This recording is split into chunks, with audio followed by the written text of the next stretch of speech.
El viejo Mason, guardián de uno de los más antiguos y descuidados cementerios de Salem, sostenía una verdadera contienda contra las ratas.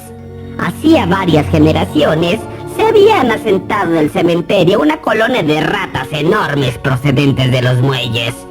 Cuando Mason asumió su cargo, tras la inexplicable desaparición del guardián anterior, decidió hacerlas desaparecer.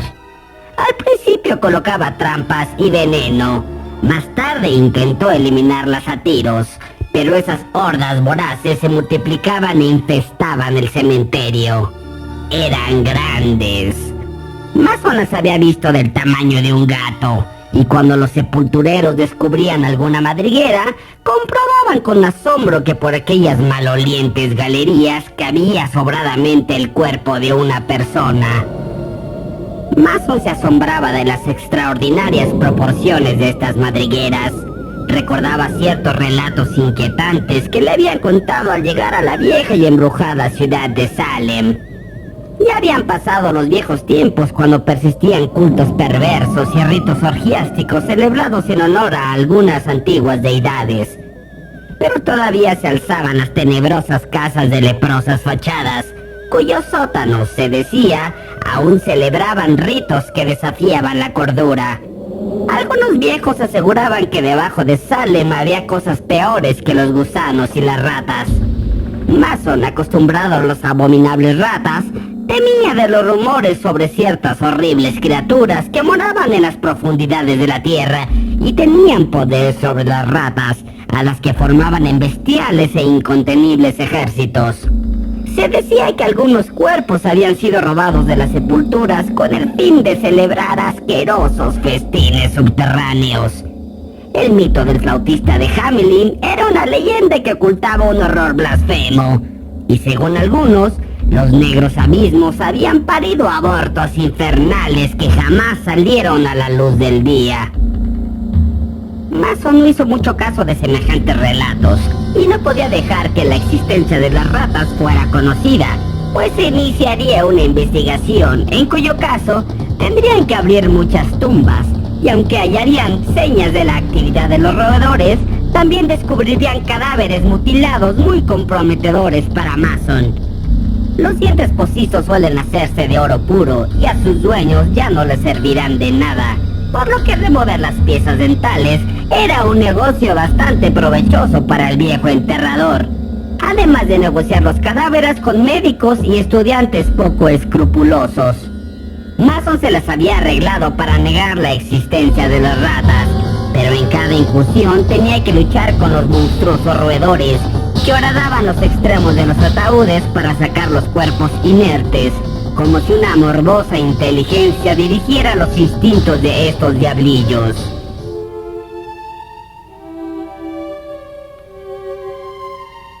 El cráneo.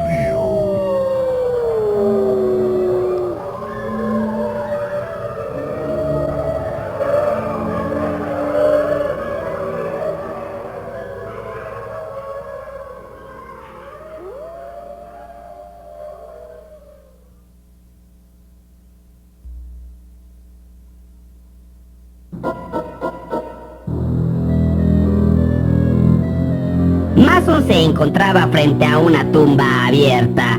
Acababa de quitar la última palada de tierra húmeda. El clima era frío, con una ventisca que calaba y una lluvia fina pero pertinaz.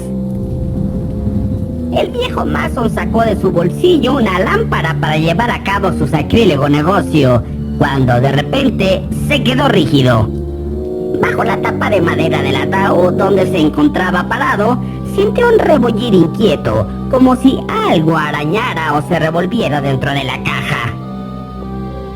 Un terror súbito lo dejó paralizado, pero aquel sentimiento pronto dio paso a la rabia. Se dio cuenta que las ratas se le habían adelantado una vez más.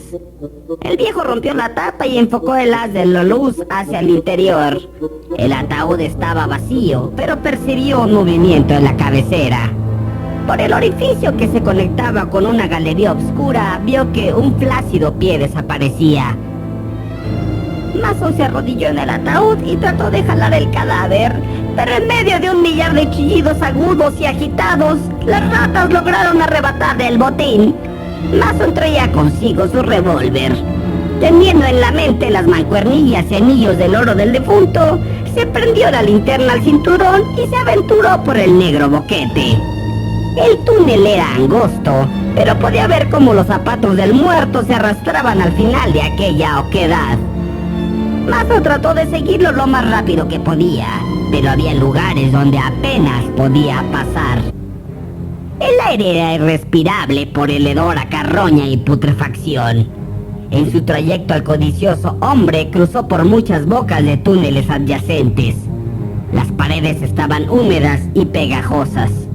Unos metros adelante vio montones de barro obstruyéndole el paso.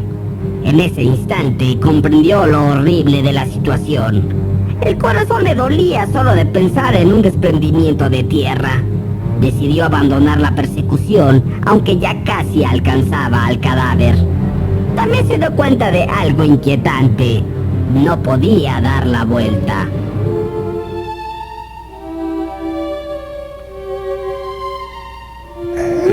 Cráneo.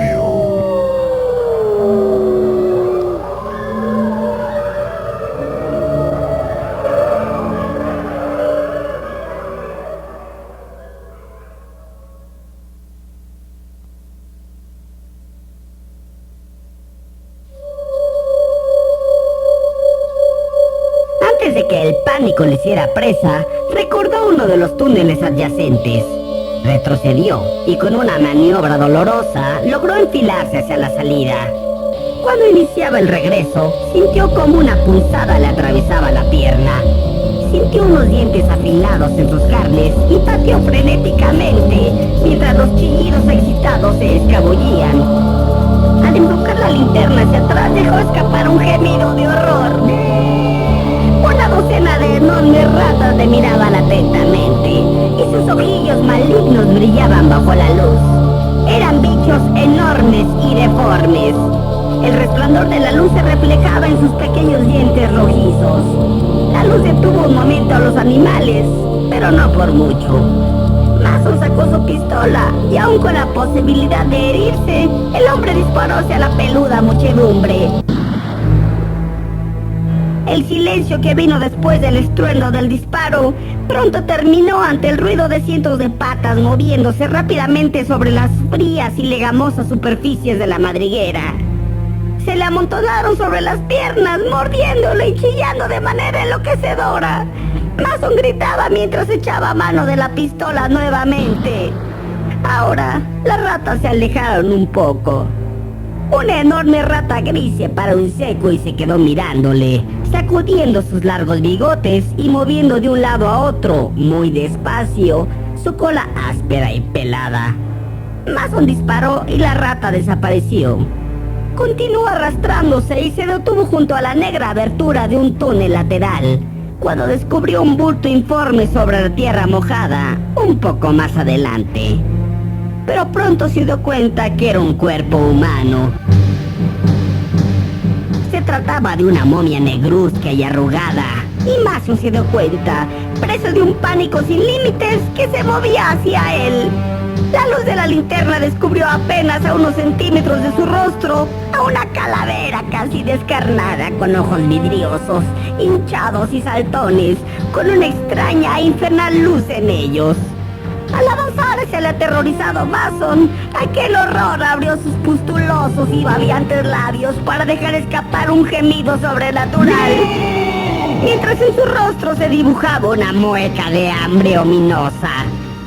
Antes de que aquel engendro pudiera cogerle, Mason se precipitó frenéticamente hacia un túnel lateral, reptando lo más rápido que podía, mientras manos y rodillas se abrían con el roce de afiladas piedras.